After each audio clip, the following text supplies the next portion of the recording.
E-commerce sales funnel. Now let's have a look at the general sales funnel for e-commerces. We'll look at some examples and we'll try to show you how you can approach it when it comes to mapping responsibility and potential improvements. Before we start, a quick reminder what is e-commerce. So when it comes to e-commerce, we actually have 3 types of firms that do that. So we can have pure players, in other words, companies that are present only online and they sell their products via their own websites. They don't have any physical presence. Then we have companies which have both offline and online presence. However, they are run as 2 independent business units. And finally, we can have a multi-channel or omni players. In other words, companies which combine online and offline work. And for them, the online is just one of the channels they're using. Here you have some examples of e-commerce businesses. So one of the most famous are Amazon, Zara. You can have also fashion players like Zalando, which is pure online, or subscription-based models like Dollar Shave Club.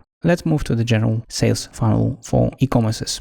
So the first stage is usually about generating leads, traffic from different traffic sources. So here you can have own channels, you can have paid media and media. Once you generate the traffic, you obviously want to raise its interest when it reaches your webpage. So here the concentration is to make him interested in your products, show them in such a way that he will be considering buying them. Once you finish the first sales, you usually want to sell him again the same product or sell him other products. And again, we'll try to map it in the form of such a funnel. And here again, we can map conversion rates, which helps us estimate what percentage of the initial group, so the people who have visited our site, buy. So here, given those conversion, it will be 4% when it comes to the second purchase and 11% when it comes to the first purchase. And again, we can use this sort of approach to map what we can do on each and every stage to boost the conversion. And obviously in this way, we're going to increase the percentage of initial group that reaches the specific stage. For the time being, let's assume that this is an e-commerce devoted to cosmetics, and let's see what we can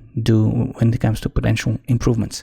So first of all, we can have some sort of a blog and try to use it as a source of creating traffic. Then we can double down on our Instagram activities. We can offer some sort of a lead magnets to convince people to join our emailing list through which we're going to attack them. Usually this is some sort of a free product or discount. And obviously we can put more money on digital ads like Facebook and Instagram ads. Now, when it comes to creating the interest, it can be either done on your website through better showcasing the product, or you can cooperate with influencers and try to actually convince them about your product before they even join a website.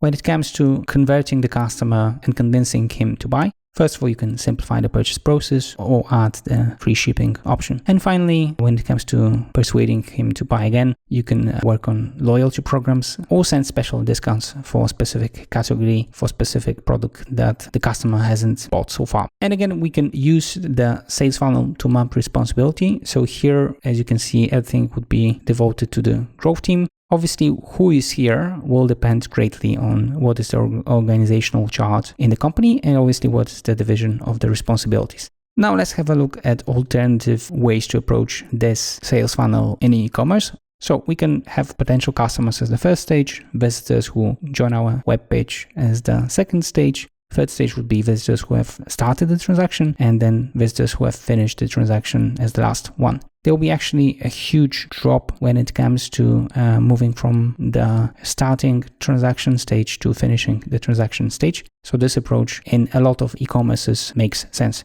As you can see, we don't have the next purchase stage here. So most likely in this sort of e-commerces, this is either not important because it happens infrequently, or it is very difficult to retain the customer, so you don't decide to track it. And similar to that, we can have a stage where we look at the total sessions, so the visitors. So we're not really looking at all potential customers. Then we look at session with product page views. So in a sense, we see also whether he is able to reach our pages with products. And actually, in the case of many e-commerces with big presence on the blog, you can have a situation that they come for the blog, but actually they don't come for the product. After that, we've got the session during which the product was added to the basket. The last stage is when we finish the transaction. So the third and fourth step is very similar to the previous sales funnel that we have shown. So let's have a look at a case study where we will be trying to analyze the potential improvements in e-commerce.